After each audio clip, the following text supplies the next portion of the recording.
Beaucoup de femmes aujourd'hui sont déçues en amour.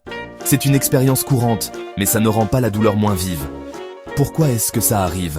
Quelles sont les causes profondes de ce chagrin? Il faut comprendre les raisons derrière ces déceptions. L'amour est un besoin humain fondamental. On recherche la connexion, l'intimité, le sentiment d'appartenance. Quand nos espoirs amoureux sont brisés, ça peut être profondément douloureux. Mais en comprenant les facteurs en jeu, on peut commencer à guérir et à créer des relations plus épanouissantes. Cette vidéo explorera quelques-unes des raisons principales pour lesquelles les femmes vivent des déceptions amoureuses. On parlera des attentes irréalistes, des problèmes de communication et de l'influence des réseaux sociaux. N'oubliez pas, vous n'êtes pas seul. En reconnaissant les difficultés et en cherchant des solutions, on peut retrouver le chemin de l'amour et du bonheur. Une des raisons des déceptions amoureuses, ce sont les attentes irréalistes. On grandit avec les contes de fées et les films romantiques qui nous peignent une image idéale de l'amour. Le prince charmant et ils vécurent heureux sont des fantasmes séduisants, mais ils ne reflètent pas la réalité. Les vraies relations demandent du travail, des compromis et de la compréhension. Aucune relation n'est parfaite, et s'attendre à la perfection ne fera que mener à la déception. Il faut abandonner le fantasme et accepter la beauté d'un amour imparfait et authentique. N'oubliez pas, une relation, c'est à double sens.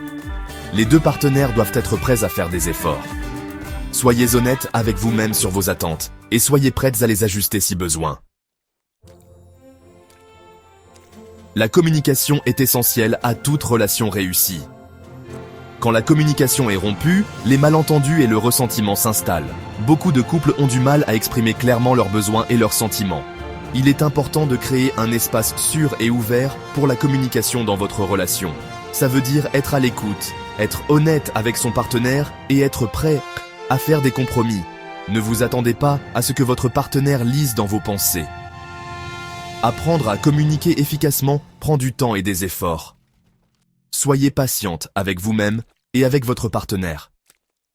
N'hésitez pas à consulter un professionnel si vous avez du mal à améliorer la communication par vous-même. Le mirage des réseaux sociaux, comparé et désespéré. Les réseaux sociaux jouent un rôle important dans la façon dont on perçoit l'amour et les relations. On est bombardé d'images de couples apparemment parfaits qui vivent une vie de rêve. C'est facile de tomber dans le piège de la comparaison et de se sentir inadéquate. N'oubliez pas que les réseaux sociaux, ce n'est qu'une vitrine, une sélection des meilleurs moments. Les gens ne montrent que ce qu'ils veulent que vous voyez.